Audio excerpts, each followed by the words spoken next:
रुख करेंगे ओडिशा का, जहां प्रधानमंत्री मोदी संबोधित कर रहे हैं। आर्थिक रूप से सशक्त होना चाहता है वो शिप बिल्डिंग यानी बड़े बड़े जहाज निर्माण पर बहुत बल देता है।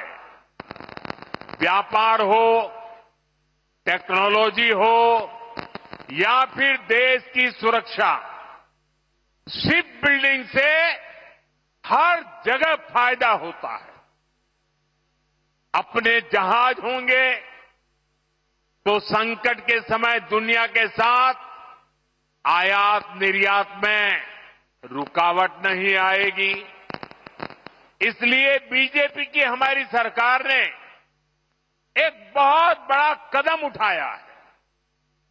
हमने देश में ये बड़े बड़े जहाज बनाने के लिए, शिप बिल्डिंग के लिए 70,000 करोड़ रुपए का पैकेज मंजूर किया है। इससे भारत में 4.5 लाख करोड़ रुपए का निवेश आएगा। ये पैसा स्टील, मशीनरी, इलेक्ट्रॉनिक्स और मैन्युफैक्चरिंग से जुड़े अनेक छोटे, लघु, कुटीर ऐसे उद्योगों तक पहुंचने वाला है। इससे सबसे बड़ा लाभ मेरे नौजवानों को, मेरे देश की बेटे बेटियों को होने वाला है। इससे लाखों नई नौकरियां बनेगी। इसका बहुत अधिक लाभ हमारे उड़ीसा को होगा। यहां की इंडस्ट्री, यहां के नौजवानों को इस रोजगार का लाभ फायदा होगा। साथियों, आज देश ने आत्मनिर्भरता की तरफ बहुत बड़ा कदम उठाया है। जब टेलीकॉम की दुनिया में 2G, 3G, 4G जैसी सेवाएं शुरू हुई तो उनमें भारत बहुत पीछे रह गया था। और क्या चल रहा था वो भी आपको मालूम है। सोशल मीडिया पर कैसे कैसे चुटकुले चलते थे, 2G, 3G और फिर पता नहीं क्या क्या लिखा जाता था। लेकिन भाइयों बहनों, 2G, 3G, 4G इन सारी सर्विसेज की टेक्नोलॉजी के लिए भारत विदेशों पर ही निर्भर रहा। ऐसी स्थिति देश के लिए ठीक नहीं थी। इसलिए देश ने संकल्प लिया कि टेलीकॉम सेक्टर की ये जरूरी टेक्नोलॉजी देश में ही विकसित हो। हमारे लिए गौरव की बात है कि हमारे BSNL ने अपने ही देश में पूरी तरह स्वदेशी 4G टेक्नोलॉजी विकसित कर ली है। अपनी मेहनत, अपनी लगन, अपनी कुशलता से BSNL ने नया इतिहास रच दिया है।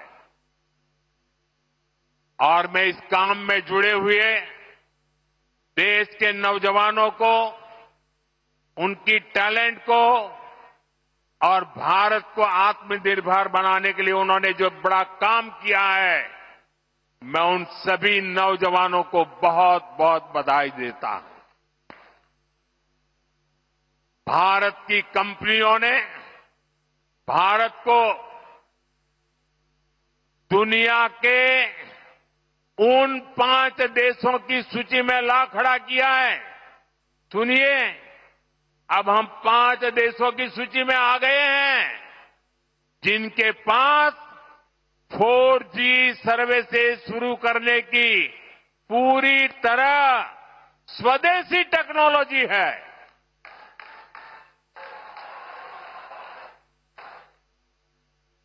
साथियों, ये संयोग है कि आज बीएसएनएल अपनी स्थापना का 25वां वर्ष मना रहा है और इस ऐतिहासिक दिन बीएसएनएल और उसके सहयोगियों की मेहनत से आज Bharat global telecom manufacturing hub बनने की दिशा में आगे बढ़ रहा है।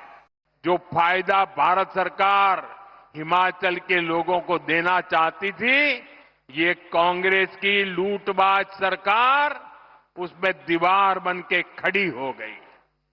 इसलिए मैं कहता हूं, कांग्रेस की सरकार जहां भी रहेगी वहां लोगों को लूटेगी। इसलिए देश के लोगों को कांग्रेस से सावधान रहना ही है और उसके साथियों से भी बच के रहना है। साथियों, जीएसटी के बचत उत्सव ने सबसे अधिक खुशी हमारी माताओं बहनों को दी है। बहनों बेटियों की सेवा हमारी सरकार की प्राथमिकता है। इसमें भी हम माताओं बहनों के स्वास्थ्य पर बहुत जोर दे रहे हैं।